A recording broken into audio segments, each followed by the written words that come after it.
during this very challenging time where we had to be forced to be separate from our friends and our colleagues, I was really grateful for this Anchor app, which has allowed me to continue the podcast after almost 1 year of working on it.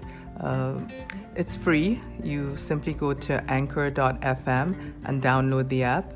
And there you'll find all the tools that you need to record and edit your podcast, as well as to invite people onto your podcast through the app. Anchor also distributes the podcast for you on Apple, Spotify, and many other platforms. You have absolutely nothing to do except to record your podcast. If you have an ad like this, you can also make money. It's everything you need to make a podcast in one place. I would recommend it for anyone who wants to get their voice out there, has something to contribute. Go for it. Anchor.fm is where you go to download the free app and to get started. Good luck with your podcast.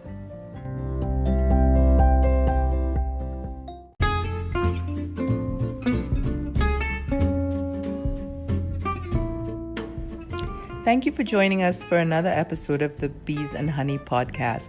On this second episode of the third season, we're speaking with Giancarlo Canavesio. And Giancarlo recently moved to the island of Ibiza, where he's doing some wonderful work with regenerative agriculture. Listen to his process of evolution from collecting paintings to collecting video art to making films, making revolutionary films, I might add. I hope you enjoy this.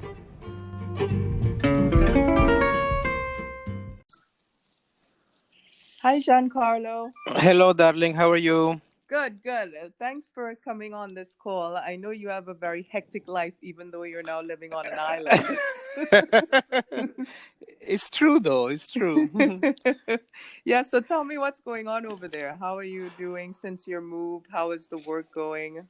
So Ibiza is a little heaven, because there's been very few cases, very few people died. I mean, there's been, isolation and lockdown, but, we're lucky we can go outside, and, the weather is amazing. The month of May, it's still very green, and you have all the colors, the flowers, different colors, and then there is an interesting community here. They call it the transformational capital of the world. I love that. Yes. Go ahead. Yeah, no, I mean, there is a lot of interesting projects. There's all these interesting people that are doing, regenerative agriculture experiment. There's a guy who imported, I don't know how many tons of crystal from India, and he created a crystal mountain. There is all sort of workshops here. Mm-hmm. The joke is that you don't go shopping in Ibiza, you go workshopping in Ibiza. Right. Yeah. And there is another friend who's doing a retreat, bridging plant medicine and more esoteric practice and Eastern philosophy, and everybody's really into health and the mind-body spirit paradigm. Yes. Which seems to be very important now, very very very contemporary right now, and that's why they say that price of the land is going even higher, and people want to move here now. I can see why. Yes. I remember a little while back we had another art collector there, Vladimir Doronin. I don't know if you know who he is, but he owns a few properties there, and he was building places for people to live, like apartments and stuff. Anyways. Nice. So tell me, your film company, I believe you said a while back on the website, out there are people proposing alternate ways to deal with things in life like sex, drugs, politics. It sounds radical, but we believe the future will be very much common sense. Tell us how your films show us this. So the most clear example has been with plant medicine and psychedelics, right? Because when we started shooting Neurons on Nirvana, that was like I think more like 12 years ago. And I remember I was going to this MAPS conference in Oakland, and there was like a very small amount of people, mostly hippies from the 60s, and the mainstream media were not take it seriously. I remember there was I can't remember which newspaper said that a group of old hippies celebrate preliminary and inconclusive research on the benefit of psychedelic. That was 12, 13 years ago. Right. So and now fast forward 13 years, and from Michael Pollan wrote this bestseller, How to Change Your Mind on the Benefit of Psychedelics. MDMA is entering phase 3 to treat post-traumatic stress disorder. There's been they expect to be in prescribing that can become a prescribable medicine in like a year and a half, 2 years. It wouldn't be available to people, but it would be available to licensed therapists. So therapists will receive a training of 8 to 12 months, and then they will be able to prescribe MDMA for PTSD. Magic mushroom, it's also expected to follow after that. Peter Thiel, big venture capitalist from Silicon Valley, has invested millions and millions in a company called Compass, basically to develop clinical trial to turn magic mushroom into a medicine for depression. Then I did this documentary with the people on the benefit of cannabis in conjunction with chemo for pediatric cancer. And now nobody can deny that even if cannabis is in Schedule 1, which means that they don't have any medical benefit, everybody knows that it will now become legal, and is already used in many states for palliative care and for seizure, and can be also very powerful in creating apoptosis, in creating cancer cells, having them committing suicide. Anyway, that's one thing that back then people were looking at me saying, you make documentary about drugs, and now it's becoming like, you saw even Netflix made a show now, a TV show, not even on the medicalization, on the recreational use. Right. It's becoming so mainstream, and it's good. That's one of the good news of this moment. Yes, well, we have to focus on the good news. Exactly. And same thing for alternative family arrangement, like 12, 15 years, when we start looking at non-monogamy, consensual non-monogamy, people were calling, people cheating. What would you like to do a movie on people cheating? And I was telling people it's not cheating, it's ethical non-monogamy. It's an agreement. And now supposedly there is 15% of America that is in some sort of non-monogamous relationship. And now you hear all the time people being non-exclusive. And so, yeah, that was just a couple of examples. Yeah, and all these other alternative forms of parenting that have come up in the last few years. That's an interesting question. I think what is really happening with parenting is right now with the online education. I think that's now we're going through a revolution because parents are readjusting the schedule. Children are looking at a different way to learn, which might be the social part and the group part independent from the assignments. Family are taking more responsibility in terms of using everyday life as an educational tool. Applying mathematics at going in the walk and counting the flowers, or I think for the first time for some parents they had to really be involved in understanding what is good for the children and being more involved. So I expect institutions and schools to continue maybe some of the online classes for students that went away. I mean, we are an example. Eduardo will now join an English school here in Ibiza, but he will keep on doing the science and the math online with his previous school because he liked it so much. And so there's going to be a more hybrid sort of education where you can mix and match different sources and different approaches, you know. This is brilliant. I think this is what was needed in education, especially in America, this total revolution. Absolutely. So tell us about a little bit more about your personal life. I'm glad you brought in Eduardo. I remember in the past, I think about your evolution like this. You can correct me if I'm wrong, but I remember you were collecting art, and then you started collecting video art, and then you started making films. Do you think that's an accurate depiction of how you? Yeah, yes. I I don't know if you remember, I went to Venice Biennale many years ago, and there was Candice Brights, I think it was a South African Mm-hmm. Mm-hmm. artist that was dealing with the class war, and she did this installation with multi-channel, with many videos, Mm-hmm. and I fell in love with this concept of the multi-channel. Mm-hmm. But then when I start to experiment with psychedelics, I sort of lost interest in that. Mm-hmm. It's like I was really connecting intellectually in this with this new way to tell a story Mm-hmm. on different screens simultaneously, and Mm-hmm. maybe the consciousness expansion that I found with psychedelics sort of made the multi-channel obsolete. Yeah, yeah. Yeah. But I'm continuing. So, and then there was the so I follow. I started the Mangusta production, but I never really abandoned the, art is still one of my passion, and I'm looking at some, Spanish artists. I'm looking at some studios here for some. Mm-hmm. So this is still a very big passion of mine. You'll tell us about the regenerative art agriculture, this current movement, and what documentary you're working on over there about that. Yes. I remember when I produced 2012 Time for Change based on Daniel Pinchbeck's work, and the director was this Brazilian gentleman called João Amorim.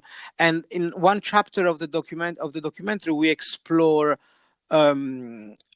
permaculture practice in using resources several times, in following biodiversity, in not using pesticide, and using mixing different species of plants and trees to create resilience, and that of course was very important. But then for me it was it was difficult to apply for someone who didn't have a farm.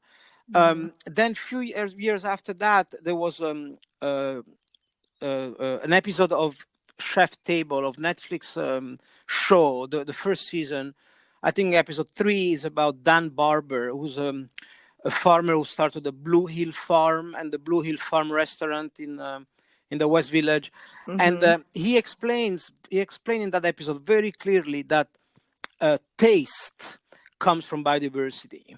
He says that if you want the best tasting cheese, you need the milk from a cow that comes from a biodiverse farm, a cow which eats the grass where the chicken went, and the pigs and the goats and they basically make a very strong case that if you want tasty food, you need to buy from a biodiverse farm. And that stayed with me, because I remember the tomato, the way they tasted in Sicily when I was a kid. It was like delicious. It was sweet, and it was tasted like the sun. And it just needed a little bit of salt. That was sometimes, my snack. And in America, and even in Ibiza, you sometimes buy this tomato that if you were blindfolded, you wouldn't even know it was a tomato. and so I met here in Ibiza this permaculture gentleman called Josean, who was who's used this permaculture principle of biodiversity.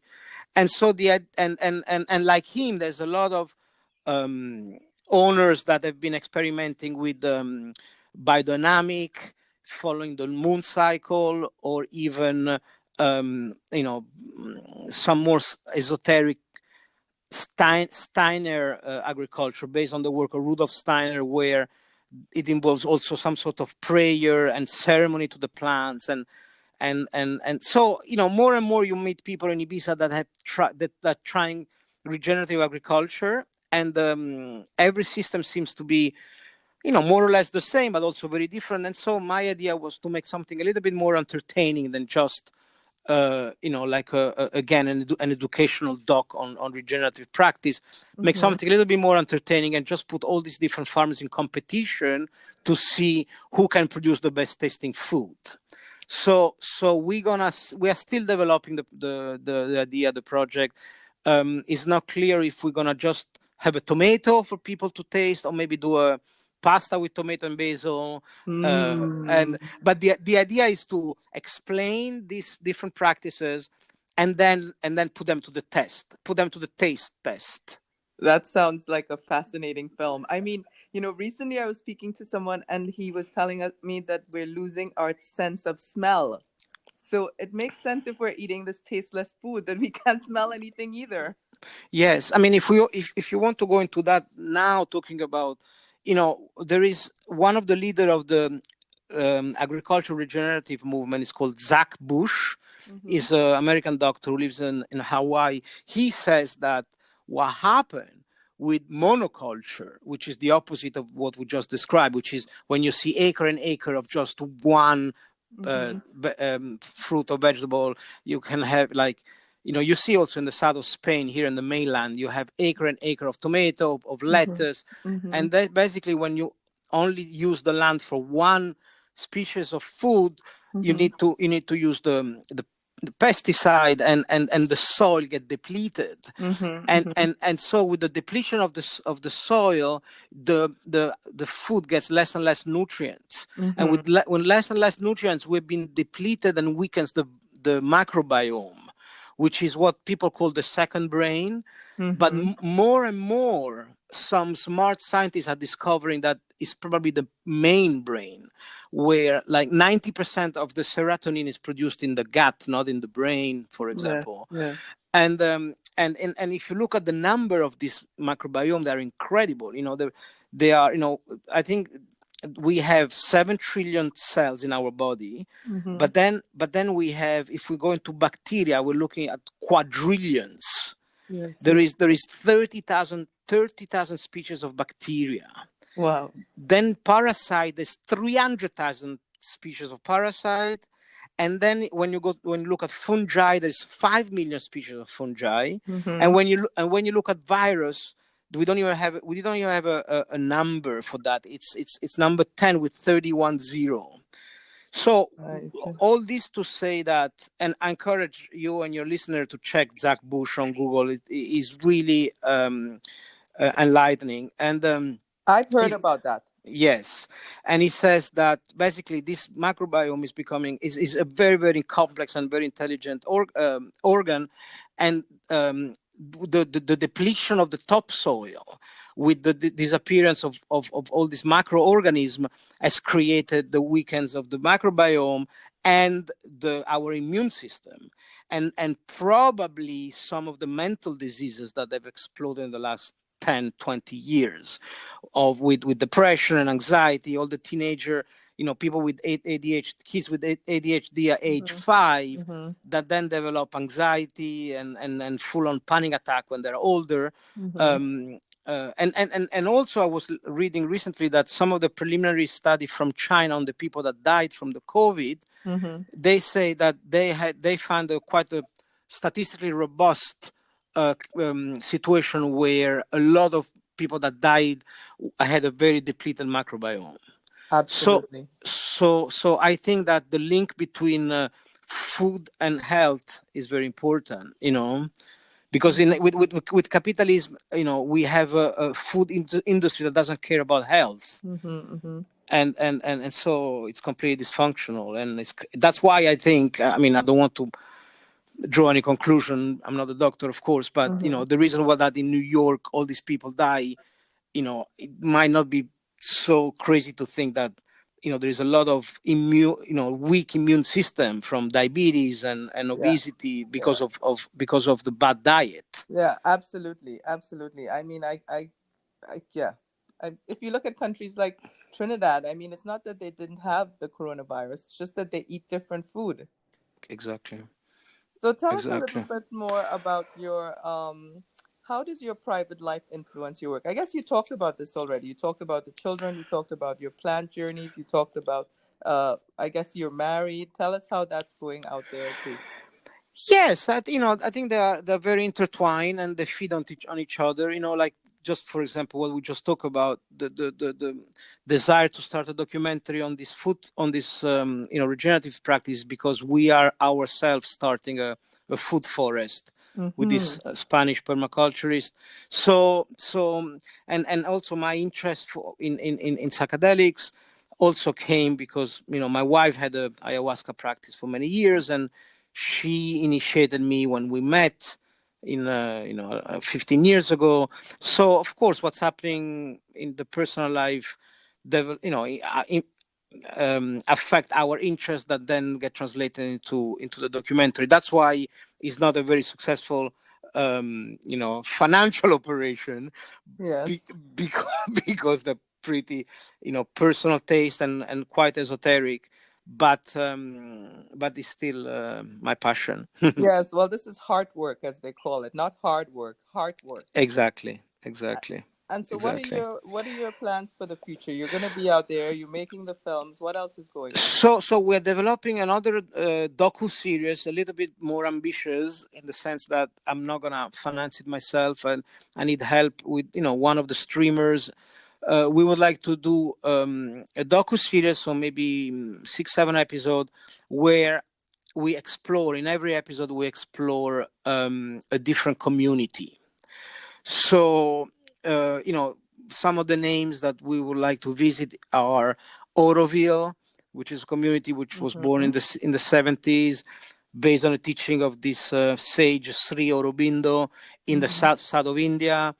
It's a very interesting model. They have abolished private property and money, but they still managed to keep entrepreneurship, and they invented a certain type of solar panel that they then sold to the Indian government. It's quite a hybrid system that I think is interesting.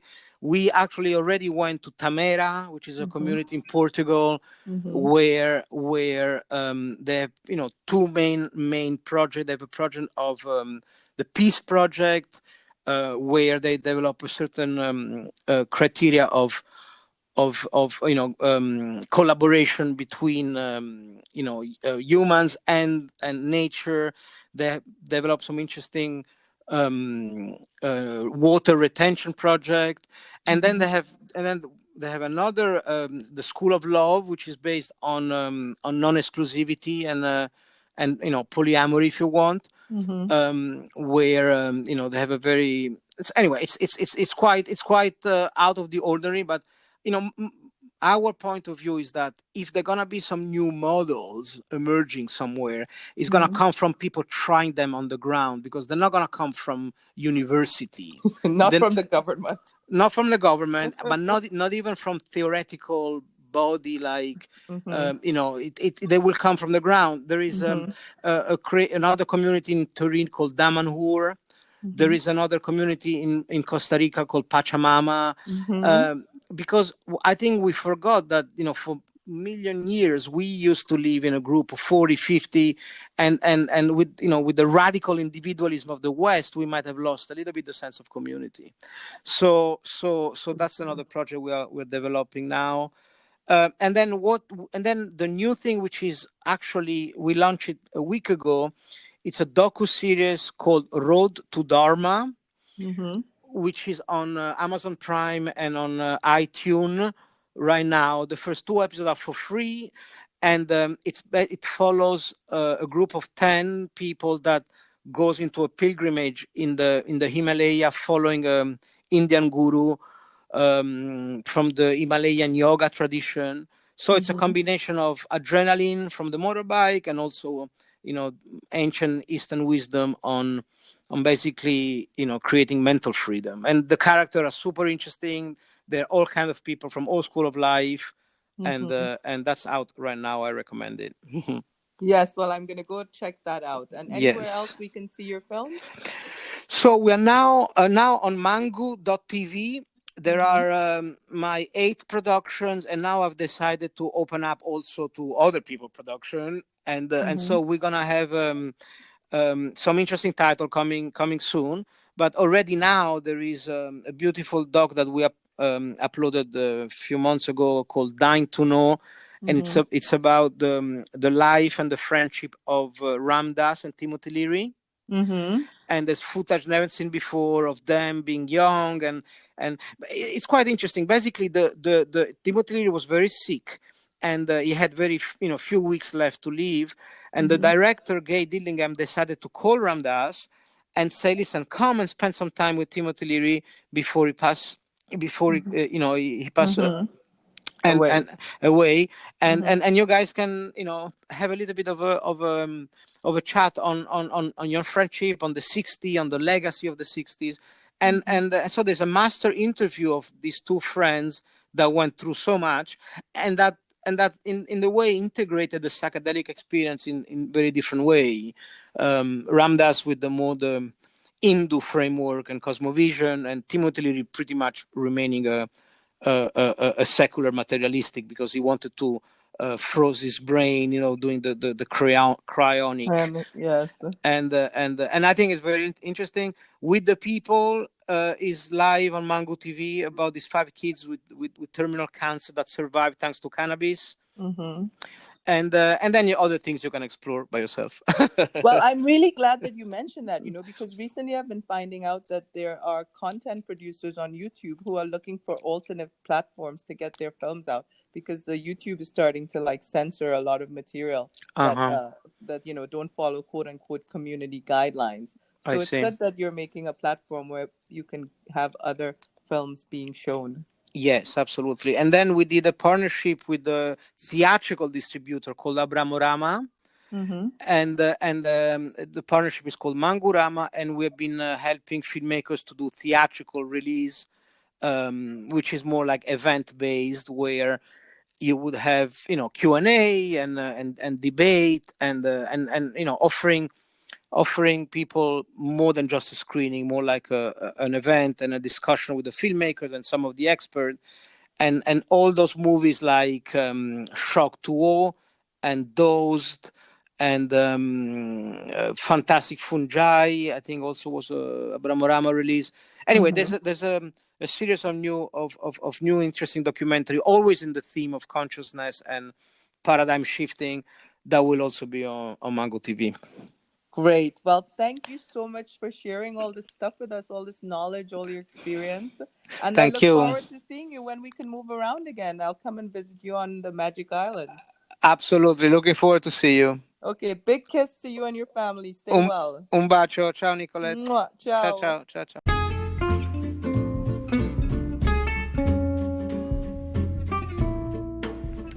Thank you for joining us for another episode of the Bees and Honey podcast. I hope you enjoyed listening to Giancarlo's very unique point of view and appreciate his evolution and all the work that he's doing to help us evolve in terms of information about plant medicine, regenerative agriculture.